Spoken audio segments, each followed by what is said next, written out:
우주 최고의 시사주간지 한겨레 21을 만드는 4명의 기자가 모였습니다. 1, 2, 3. 4. 4기자 지금 시작합니다. 안녕하십니까. 1기자 김교원입니다. 반갑습니다. 3기자 신다한입니다. 안녕하세요. 4기자 류석우입니다. 네, 오늘 2기자가 취재 일정으로 자리를 비웠습니다. 그래서 오늘은 3기자가 저와 함께 진행을 맡아주시겠습니다. 어떻습니까? 네, 이 자리 되게 탐나고요. 아니, 훨씬 네. 괜찮은데요. 이 기자가. 이 기자 긴장하세요. 네. 어쨌든. 한번 나가면은 네. 바로 그럼요. 이렇게 네. 그러니까 나가면 안 됩니다. 네, 취재 그럼요. 일정도 이렇게 함부로 잡으면 안 돼요. 그럼요. 아. 20일 경쟁이 치열한 곳이에요. 그러니까요. 예. 야, 굉장히 솔직한 얘기 오늘 아주 좋습니다. 네. 이 기자 정신 차리세요. 지금 장난이 아닙니다. 네, 네. 그 오늘도 저희가 굉장히 특별한 손님을 모셨습니다. 네, 오늘 저희 스튜디오에 도우리 작가님을 모셨는데요. 도우리 작가님이 한겨레 21에 연재를 해주고 계시죠. 청춘의 봄비라는 이름으로 연재를 해주고 계신데 사실 청춘의 봄비 이전에 청춘의 겨울이라는 것부터가 시작이었습니다. 2020년도부터 연재를 해주셨고 이제 청춘이라고 하면 흔히 언론에서 다뤄지는 모습들이 있는데 그런 모습이 아니라 그 이면의 모습 좀 다뤄지지 않은 트렌드 같은 것들을 소개를 해주시면서 많은 공감을 받고 있는 그 연재입니다. 아주 그 친절하게 잘 설명해 주셨는데 마음에 안 드는 부분 좀 바로 잡아주시죠. 네, 중요한 거를 빼뜨려줬어요. 네. 뭘 그 중에 빠뜨렸습니까? 그 이런 연재의 시작이 된 게 이제 한겨레 21에서 2019년 르포 작가 공모전을 진행을 했어서 그때 당선된 거를 계기로 연재를 시작하게 됐거든요. 그거를 빼주셨습니다. 당선 사실은 빠뜨리면 안 되죠. 네. 이번에 이 말하자면 표지 기사였는데 표지 기사를 여기 한겨레 21 기자가 아닌 외부인이 쓰는 경우는 굉장히 드물거든요. 어떻게 쓰게 되신 겁니까? 이거는 사실 그 구둘레 기자님께서 20대 부채가 지금 늘어났더라 이런 기사를 저한테 이제 말씀해 주셨어서 이거 관련해서 할 수 있는 청년 소비 관련해서 할 수 있는 이야기가 없을까라고 이제 저한테 제안을 주셨고 그래서 저도 평소에 이런 소비 트렌드에 비해서 청년들의 현실은 좀 이렇게 양극화되어 있는 것에 대해서 좀 문제의식을 느끼고 있었거든요. 그래서 그거에 대해서 이제 아예 크게 다뤄보면 좋겠다 해서 본격적으로 이제 좀 사이즈를 키워서 이렇게 이야기를 풀게 된 이야기입니다. 도우리 작가님이 쓰시는 칼럼을 보면 뭔가 한겨레 21에서 흔히 볼 수 없는 주제들을 많이 다루시잖아요. 그래서 뭔가 좀 색달랐던 것 같은데 기사가 어떤 내용인지 간단히 먼저 설명을 해주시면. 이번 이야기는 그런 전체적인 청년 소비를 둘러싼 그 여러 가지 트렌드 이름들이 있거든요. 그러니까 뭐 플렉스인데 또 막 무지출 챌린지, 거지방, 막 호캉스 약간 이런 이름들이 좀 있었고 근데 이 이름들을 전체적으로 보면은 한쪽에서는 엄청 막 허세를 부리는 것 같은 모습 막 오마카세 막 10만 원짜리 오마카세를 먹고 막 호캉스를 가고 막 엄청 막 덕질 혹시 취미에 막 몇십만 원씩 쓰는데 반해서 또 이제 한쪽에서는 엄청 절약하고 거지방 가고 하루에 이제 돈 하나도 안 쓰는 무지출 챌린지를 하는 이런 모습에 대해서 이 전체적인 양극단에 있는 그 모습에 뭔가 큰 흐름이 있을 것 같다. 그래서 그렇게 이제 소비 주체로 그렇게 이제 양극단으로 이제 이야기되는 게 예전에는 이제 한 계급이 달라서 그렇게 양극단으로 이제 이야기가 많이 됐거든요. 이제 빈익빈 부익부라고 해서 이제 돈이 많으면은 그렇게 많이 소비를 하고 그다음에 돈이 없으면은 이렇게 이제 소비를 줄인다 이런 모습이었는데 이제 청년 한 명한테서 그 양극화된 모습이 다 나타나는 거죠. 그래서 거지방도 하고 네. 오마카세도 하는 네, 맞아요. 한 사람이. 네, 그래서 제 친구가 실제로 나는 거지방에 있으면서 오마카세를 알아보는 청년, 난 아수라 청년 이렇게 스스로를 이렇게 얘기를 하더라고요. 그래서 이게 뭔가 이제 양극화돼 있는데 이거를 다 그냥 허세를 부린다, 이제 필요한 데는 안 쓰고 이런 이야기들이 많아서 이거에 대해서 한번 개입하는 이야기를 해야겠다라는 생각이 들었던 것 같아요. 1기자 혹시 거지방이 뭔지 아십니까? 모릅니다. 이렇게 트렌드 혹시 더현대는 가보셨어요? 더 현대는 가봤습니까? 죄송합니다. 어쨌든 저희가 이렇게 트렌드에 뒤떨어진 사기자 가봤어요? 당연히 가봤죠. 아, 네, 지금 더현대 잠깐 거지방은 언제 아세요? 거지방은 모르겠어요. 아 이렇게 저희가 저보다 네. 더 큰 문제입니다 지금. 이렇게 뒤떨어진 사람들이라 저보다 훨씬 좀 더 네. 젊으신 분이 계몽이 필요해요. 거지방을 모르다니. 더현대 이야기가 나왔는데 네. 이그 MZ들을 들여다보는 방식 하나의 통로로 네. 더현대라는 곳을 이제 좀 사용을 했어요. 네네. 그 왜 더현대가 갑자기 나왔는지 궁금했어요. 왜냐하면 그렇죠. 사실 뭐 더현대라는 곳이 이제 복합 뭐 쇼핑 공간이라고 할 수 있을 텐데 말고도 여러 군데가 또 있을 거고 네. 그런데 왜 하필 더현대였습니까? 그러니까 저도 왜 하필 더현대가 MZ 랜드마크일까? 그러니까 그 질문이 시작된 게 항상 제가 이제 소비 문화, 그러니까 청년 문화에 대해 이제 이야기를 하다 보면 대부분 이제 소비의 트렌드를 경유할 수밖에 없게 되고 막 저도 이제 트렌드 서적 같은 거 많이 보게 되고 그런 이제 콘텐츠들을 보다 보면은 꼭 한 2020년 초중반부터 꼭 그 더현대라는 공간이 꼭 언급이 되더라고요, 같이. 그래요. 그리고 제 주변에서도 그렇고 인스타라던가 이런 데서 더현대가 꼭 이제 등장을 하는 거예요. 그 배경으로. 네. 그래서 뭔가 여기가 계속 제가 어떤 트렌드를 이제 이야기하던 간에 청년, 소비 이렇게 이제 얘기를 하면은 꼭 더현대가 나오길래 여기가 조금 되게 상징화된 공간이 된 것 같다라는 생각이 들었고 여기서 이제 너무 청년들이 몰려든다라는 얘기만 되고 그 청년들의 다른 이야기가 잘 안 된다는 생각이 들었어요. 예를 들어서 저희 인터뷰 중에서도 더현대 가서 인증샷을 찍는 게 그 MZ라면 난 MZ가 아닌 것 같다 이런 말을 해주시는 분도 계셨거든요. 그리고 제 주변에도 더현대를 가는 이제 또래도 있지만 안 가는 또래도 있고 갔다 와도 그냥 별로더라 이런 얘기를 하는 청년도 있어서 이 괴리감이 또 분명히 존재하는데 그냥 가서 좋았다더라 그리고 되게 MZ의 성지더라 이런 얘기만 자꾸 있어서 더현대는 다른 어떤 그 백화점, 뭐 고급 백화점도 있잖아요. 그런 데하고 비교했을 때 뭐가 다른 겁니까? MZ 관점에서는 다른 기존의 백화점과 뭐가 달랐습니까? 2021년 2월이라고 그 더현대가 열렸던 그 시점으로 가야 되는데 그때 개장이 네, 2021년이군요. 네 맞아요. 그때 뭐가 있었죠? 코로나 때 아니에요? 네 맞아요. 그때 백화점뿐만 아니라 모든 오프라인 공간들이 다 이제 사회적 거리두기 때문에 사람들 안 오고 그래서 매출 막 반토막 나고 이러던 시기였어요. 근데 더현대만 이제 난리가 난 거죠. 막 미어 터지고 사람들 몰려들고 그런데 이제 거기가 그렇게 팬데믹 시기에 그래서 온라인으로만 물건을 사고 광고도 다 온라인으로만 이루어지고 있었는데 그 패러다임을 바꾼 곳이었죠. 그래가 뭐가 다릅니까? 근데 뭐가 다른지 네. 궁금합니다. 이게 안 가봐야 가봐서. 돼요. 왜 안 가냐면 가봐서. 물론 저도 안 가봤지만 네. 저한테 녹화 전에 이마트나 백화점이랑 비슷한 거 아니냐고 물어보더라고요. 제가 가본 사람으로서 네. 말씀드릴게요. 네.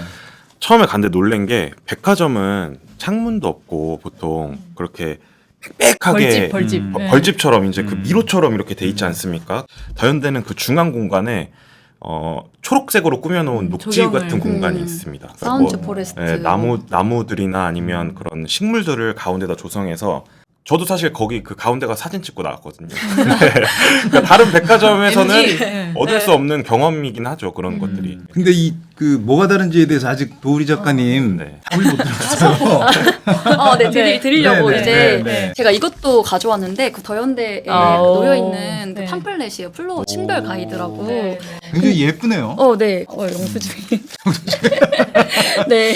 생생한 지금. 네. 지하 2층이 근데 바로 그 더현대가 MZ 세대를 그렇게 많이 끌어들인 팝업 스토어 존이 있는 곳이거든요. 아 그럼 덕질. 팝업 스토어가 네네. 많이 있습니까 거기에는? 새 존이 있는데, 아. 근데 거기서 이제 핫한 그런 여러 가지 뭐 슬램덩크라더니 뭐 빵빵이 같은 그런 유명한 캐릭터라던가 아이돌이라던가 이런 팝업 스토어들이 2, 3주, 보통 2, 3주 간격으로 열리고 닫히고 하는 공간이고, 여기가 사실 유명해지게 된 메인 공간이죠. 그래요? 이제 온라인이 이제 관련된 마케터 분들이나 하는 분들이 이제 코로나 이후로 온라인이 광고가 고비용 구조로 바뀌었다. 근데 그걸 타개한 게 이런 팝업 스토어, 더현대가 팝업 스토어의 성지로도 불리는데 그게 이제 여기서 체험하게 만든다. 네. 일단 저기 시청자들이 오해하시면 안 되는 게 더현대가 저희 같은 분들한테 광고도 안 하거든요. 저희가 오늘 더현대를 홍보하는 네. 건 아니고 근데 이제 기사를 보시면 아시겠지만 이 도우리 작가가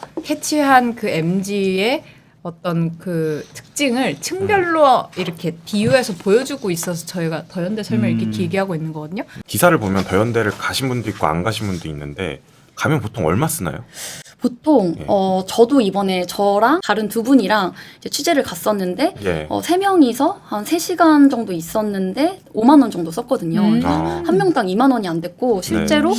여태까지 보도된 객단가도 2021년이랑 2022년이 2만 원 정도밖에 가량밖에 안 되더라고요. 그래서 생각보다 거기가 객단가가 높지 않더라 이런 이야기들이 있었어요. 근데 그러면 그 백화점으로서는 굉장히 손해 아닙니까? 네. 그 관련 관계자들 분들의 그런 인터뷰 같은 것들을 보면은 손해가 아니더라고요. 그러니까 네. 사실상 그 청년들이 그 이제 찐 반응을 그러니까 온라인에서 적극적으로 홍보를 해주는 바이럴을 해주는 사실 홍보 대상인 거죠. 그래서 이 사람들은 그 단지 그러니까 판매 수량 자체보다 당장의 판매 수량 자체보다도 브랜드 가치를 높이는데 이제 중점을 두는 것도 줄 서 있고, 네, 줄 서 있고, 사진들, 네, 줄 서는 것 자체가 이미 그 약간 광고의 하나의 광고가 효과가 되는 된다. 거고 온라인에 올리면 이제 이제 그 사람 직접 찾아온 사람들이니까 진짜 찐 반응이다 해가지고 더 많은 사람들이 보고 온다는 얘기죠. 또 하나의 좀 잘 이야기되지 않는 지점이 뭐냐면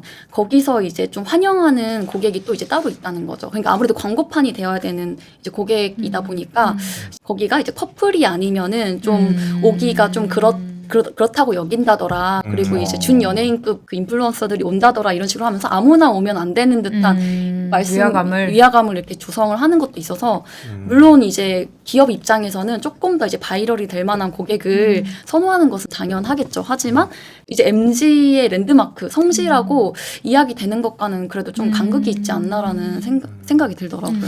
네, 이 기사를 읽어보고 설명을 들으면 이 더현대 열풍을 이끈 거는 MZ인데 네.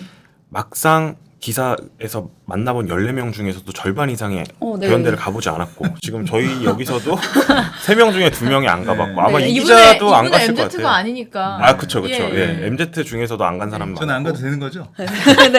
다녀오십시오. 네. 네. 알겠습니다. 더현대 얘기 너무 오래 하면 네네. 그렇죠. 마치 뭐 광고하는 것처럼 보일 수도 있으니까 다음 질문을 한번 넘어가 볼게요. 여기 네. 보면 그 책이 하나 인용이 돼 있는데 그 대전은 왜 노잼 도시가 되었는가? 근데 네. 이게 뭐 꼭 대전이 노잼 도시다 이런 이야기는 아니고 네. 쉽게 말하면 지방 도시가 노잼 도시가 되고 모든 유잼은 서울에 있다. 약간 이런 이야기거든요. 그러니까 이게 사실 그 사회적으로 굉장히 의미가 있는 것 같아요. 지금 서울 집중, 네. 지방 쇠퇴 이런 것과 직결되는 문제인 네. 것 같은데 사실 제가 세종시에서 한 2년 정도 근무를 했거든요.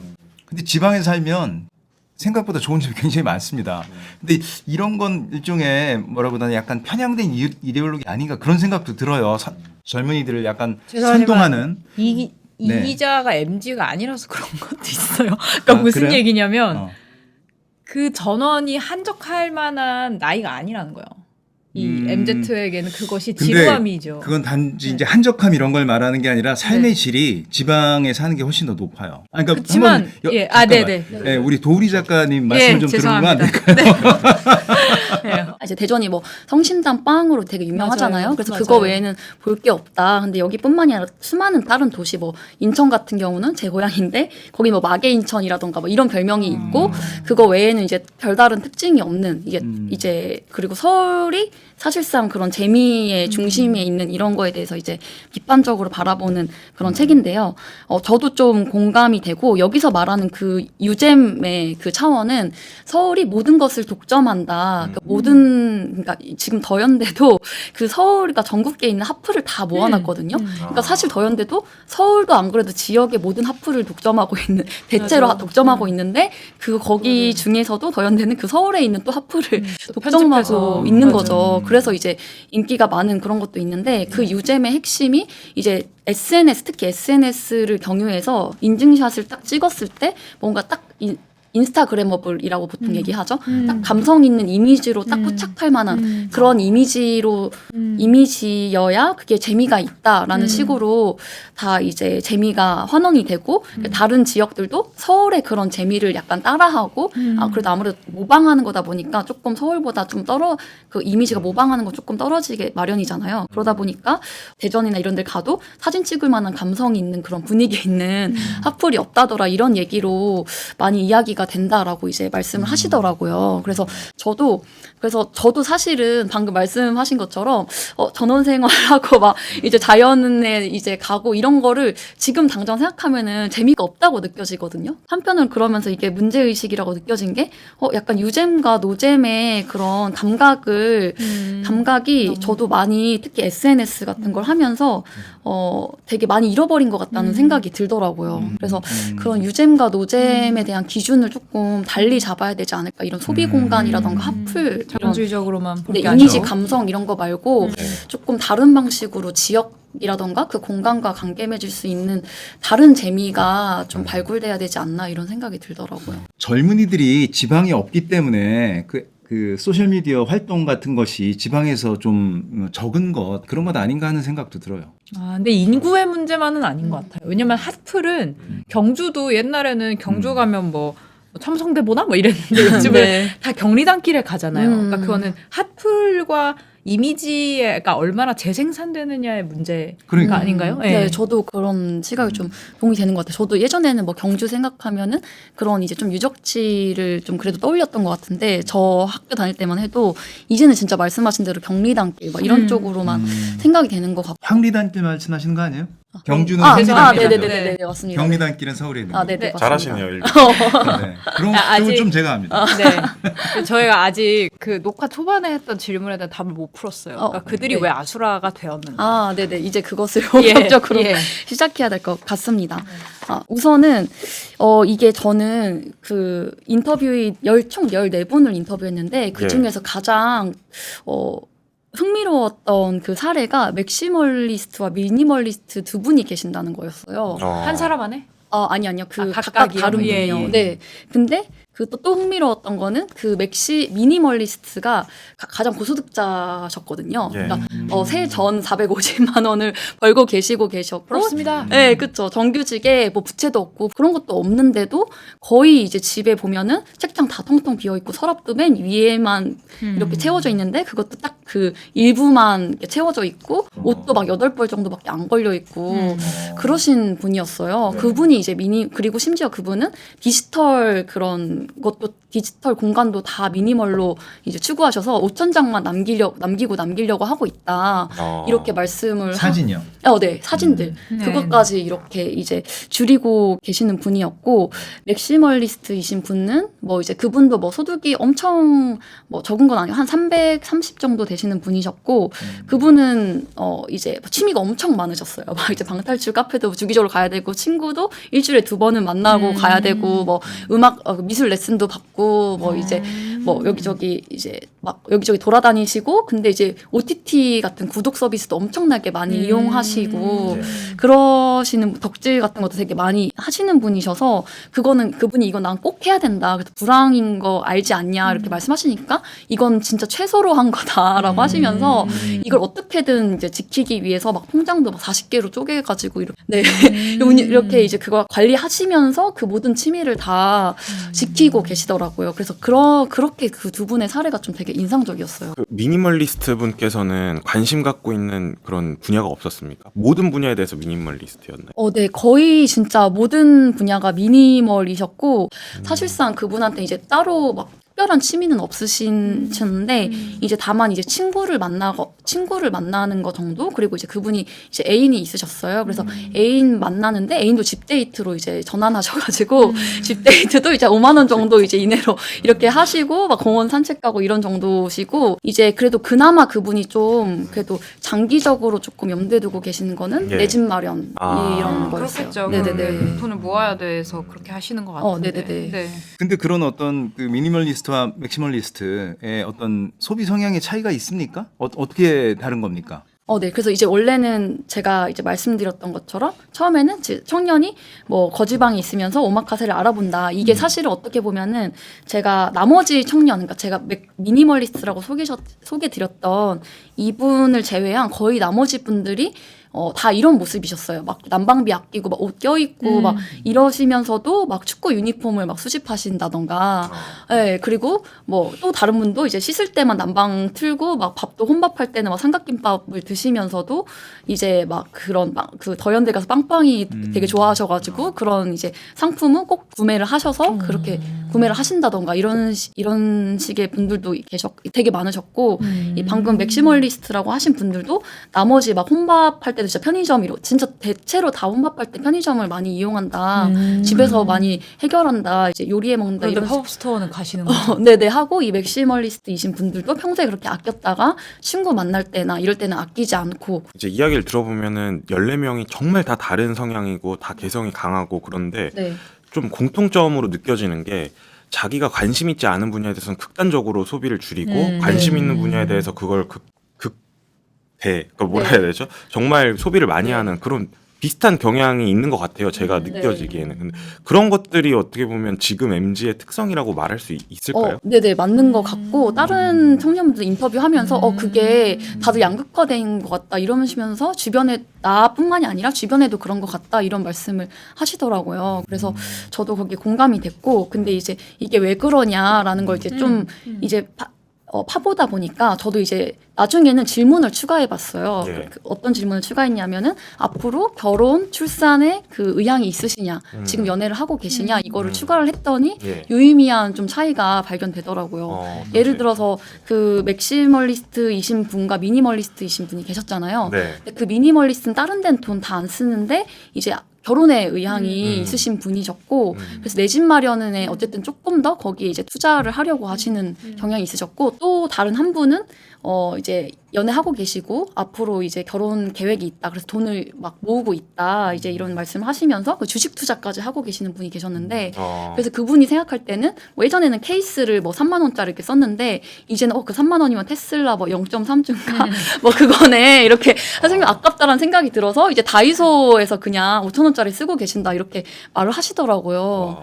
그래서 그분은 이제 막 옷 같은 거 이런 거에 전혀 소비 그냥 안 하시고 다른 그런 식으로 이제 취미에 많이 쓰시는 분들은 그냥 그런 거에 대한 생각이 뭐 적금은 하고 계시는 분도 있더라도 딱히 결혼 자금으로 생각 안 하시고 그냥 이제 나중에 사실상 결혼이나 출산은 어려울 것 같다 그런 식의 말씀하시는 분이 많았어요. 그래서 사실상 이분들에게는 그런 이제 커다란 럭셔리라고 할까요? 그게 사실 요새는 이제 뭐 자식도 부채다라는 말도 어떤 경제학부 교수님이 그런 말씀도 하시던데 그런 이제 부채가 조금 사라지다 보니까 상대적으로 여기 취미에 쓰는 것이 조금 더 오히려 합리적이게 되지 않나. 지금 현재에 조금 더 즐기고 이렇게 돈 쓰는 것이 그래도 그거에 비해서는 합리적이다 이런 게 있는 것 같고요. 또 하나가 가장 또 중요한 게 뭐였냐면은 오마카세를 먹는다던가 미용실 가더라도 뭐 이렇게 브랜드에 있는 차용룸 이런 데를 간다라고 하신 분들이 중요한 게 두 가지가 있었는데 하나는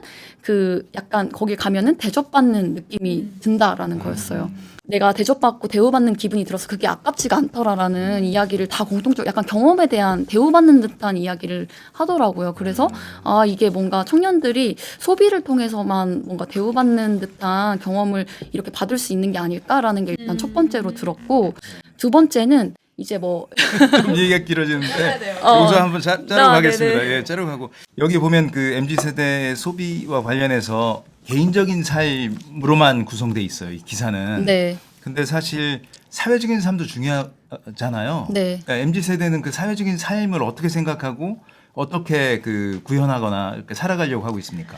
이건 소비랑 관련된 거를 주로 여쭤본 거라서 그런 의미 있는 대답을 약간 얻기는 어렵지만 그래도 약간 그런 흔적들은 발견할 수 있었어요. 예를 들면은 이제 불신을 하나 읽을 수 있었고 그럼에도 불구하고 이 사회에 대한 문제의식 이 두 가지를 느꼈던 것 같아요. 불신은 일단은 이 사회에서 근로소득으로 돈 벌어서 근로소득을 기본으로 해서 노력을 해가지고 내 삶을 그러니까 집을 마련한다거나 이런다는 것은 사치고 불가능해졌다. 그러니까 믿을 건 나한테 투자해서 그러니까 나밖에 맞아. 나한테 진짜 투자해야 비슷해요. 된다. 네. 진짜 저도 이제 주변 친구들이나 선후배 동료들이랑 얘기해 보면 거의 다 이런 생각 갖고 있습니다.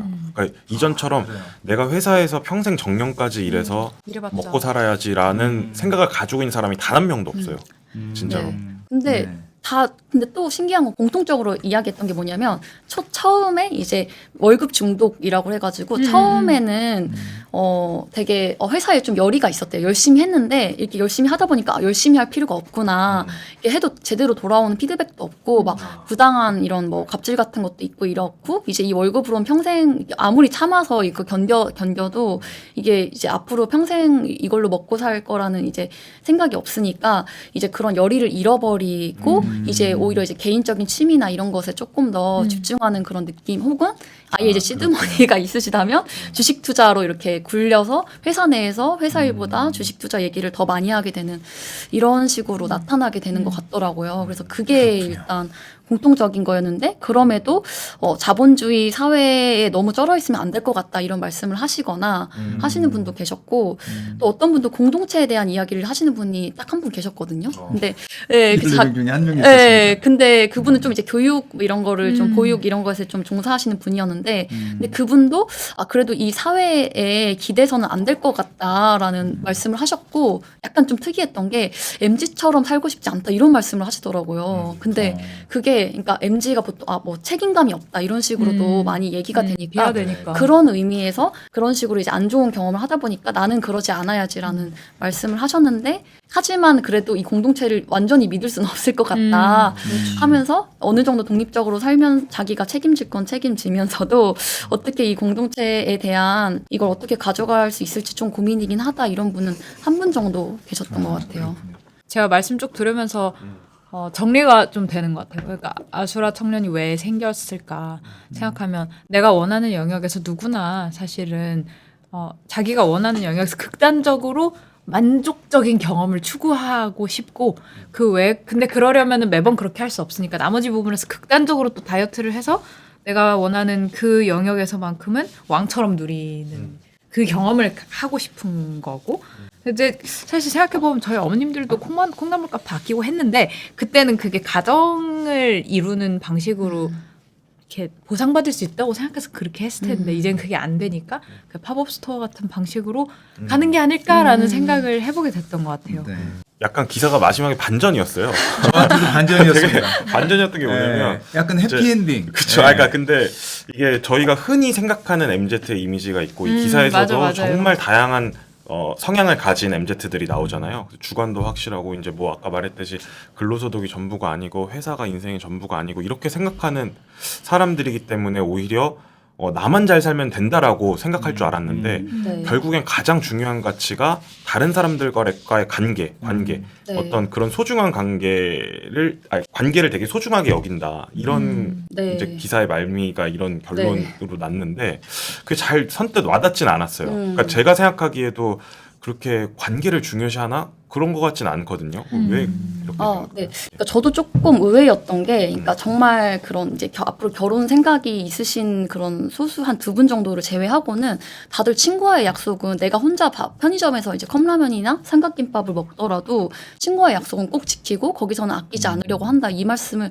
다 공통적으로 하시는 거예요. 그래서 왜 그러냐라는 이제 이야기를 이제 들어보니까 그러니까 지금 막 어차피 개인주의다 이런 얘기 많이 하고 뭐 초개인의 시대, 뭐 핵개인의 시대, 뭐 미퍼스트 뭐 이런 식의 얘기가 많이 나오는데 근데 거기에서 물론 이제 가족은 당연히 디폴트인 것 같아요. 가족도 이제 무슨 개인화된 가족주의 이런 말이 있으니까 이제 나의 이제 일부라고 친다 하더라도 친구에 대한 거는 조금 저도 의외였던 것 같아요. 근데 그 이유를 들어보니까 심지어 이제 어떤 분은 연인이 있으신 분이었는데 연인은 언제 헤어질지 모른다. 근데 친구는 이제 내가 잠깐 소위 퍼포먼스라는 얘기를 하시더라고요. 직장에서는 막 퍼포먼스, 소위 말하는 퍼포먼스를 내서 계속 내가 이렇게 뭔가 이제 쓸모가 있어야 직장 동료한테 뭔가 이렇게 관계가 유지될 수 있는데 친구는 잠깐 내가 힘들어서 잠깐 연락 안 하고 이러더라도 다시 찾아도 이렇게 좀 따뜻하게 맞아주고 이런 거는 돈으로 환산할 수 없는 가치인 것 같다 이런 얘기를 하시더라고요. 근데 저도 이게 그 커밍업 쇼트라고 그 미국의 노동계급 밀레니얼 계급을 분석한 그런 책이 있는데 거기서도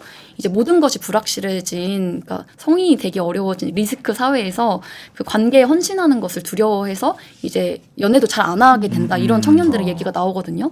근데 이제 역설적으로 그렇기 때문에 친구에게 더 투자한다라는 말이 나오는 게 그런 거군요. 조금 오히려 약간 좀 반전이었어요. 저도 그래서 이것만으로는 사실 그만큼 이제 관계를 소중히 한다. 그래서 이들한테는 친구가 너무 소중하다 이렇게 완전히 결론을 내릴 수 없을 거는 같은데 그래도 이게 뭔가 하나의 하나의 좀 중요한 실마리인 것 같다라는 생각이 들었어요.